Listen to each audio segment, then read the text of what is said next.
और मेरे घर वाले भी बहुत ज़्यादा खुश थे।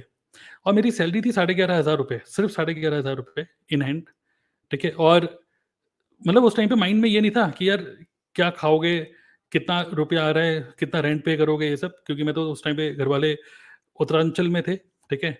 उत्तराखंड जो है अब, तो और मेरी नौकरी लग गई थी नोएडा में। बड़ी खुशी थी, ठीक है?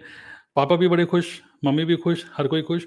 इतने खुश कि सभी रिश्तेदारों को बता रहे हैं कि बिट्टू की नौकरी लग गई है, वो भी एचसीएल में, एचसीएल जैसी कंपनी में। बहुत बढ़िया, बहुत बढ़िया, बहुत बढ़िया, ठीक है?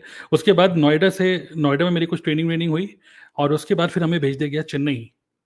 और जब मैं चेन्नई में, हमें पता चला कि चेन्नई जाना है, तो मैंने अपने पापा से पूछा, पापा चेन्नई जाना है, साउथ इंडिया जाऊँ कि नहीं? तो पापा ने बोला कि यार एक्सपोज़र मिल रहा है, अच्छी बात है, साउथ इंडिया जाओ, एक्सप्लोर करो, जाओ, जाओ, जाओ। और खुश, मैं भी खुश, सब लोग खुश। लेकिन 2015 में, ये थी 2007 की बात, लेकिन 2015 जब मैंने जॉब छोड़ी, वही जॉब, तब मैं और ज़्यादा खुश था।